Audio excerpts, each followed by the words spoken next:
मेष राशि के जातकों को मेरा प्यार भरा नमस्कार। हम नवंबर के महीने में प्रवेश कर चुके हैं और आइए हम टैरो कार्ड के मार्गदर्शन की ओर मुड़ें कि ब्रह्मांड हमारे लिए क्या संदेशा है। इस महीने हम आपके जीवन के 3 क्षेत्रों पर ध्यान केंद्रित करेंगे, व्यक्तिगत, पेशेवर और स्वास्थ्य। और टैरो कार्ड आपको इस महीने नेविगेट करने में मदद। जीवन में हमारे पास कार्ड आया है पेज ऑफ वॉन्ड्स। तो ये कार्ड जो कह रहा है कि आपके जीवन में आपके पर्सनल एरिया में उत्साह और नई शुरुआत की भावना लेकर के आएगा। आप अपने व्यक्तिगत संबंधों में अच्छी खबर और पॉजिटिव एनर्जी की उम्मीद कर सकते हैं।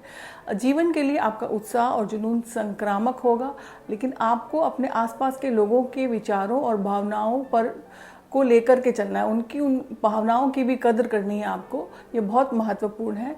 किसी भी तरह का इम्पल्सिव एक्शन या इमेच्योर बिहेवियर से बचें, क्योंकि इससे आपको डिसएग्रीमेंट, असहमति और संघर्ष होगा। याद रखिए, यदि किसी भी मुद्दे पे आपके और आपके पार्टनर के बीच सहमति नहीं है तो उससे बैठकर बातचीत से सुलझा सकते हैं। यानी कि इफ़ेक्टिव कम्युनिकेशन से आप रिश्तों में संतुलित बना के रख सकते हैं।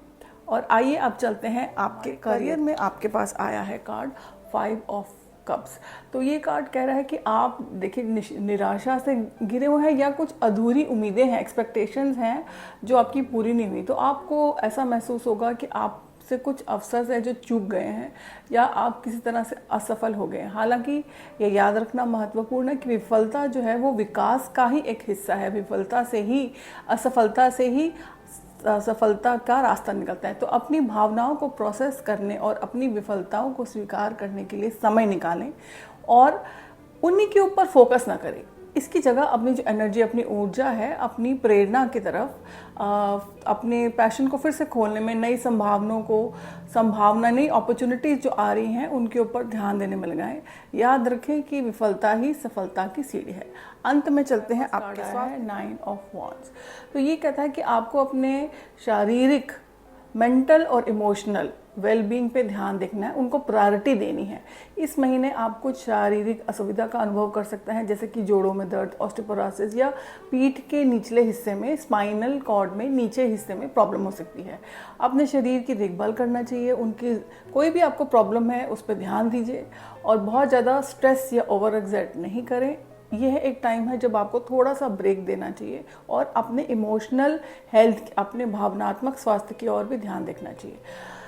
तनाव से निपटने के लिए स्वस्थ तरीके खोजें, ना कि एडिक्टिव चीज़ों की तरफ जाएं, और सेल्फ केयर के लिए समय निकालें। तो अंत में मेष राशि के जातकों, इस महीने का टैरो का पूर्वानुमान आपको अपने व्यक्तिगत संबंधों में संतुलित बनाने में कह रहा है। विकास के अवसरों में की तरह सोचें और अपने स्वास्थ्य की तरफ प्राथमिकता दीजिए। याद रखें कि यात्रा में भरोसा रखना चाहिए आपको ब्रह्मांड पर। अपने आप पर विश्वास रखें, ब्रह्मांड पर विश्वास रखें। आने वाला महीना आपकी ज़िंदगी में खूब सारी खुशियाँ लेकर के आए। इसी शुभकामना के साथ हम आपसे विदा लेना चाहेंगे। नमस्कार।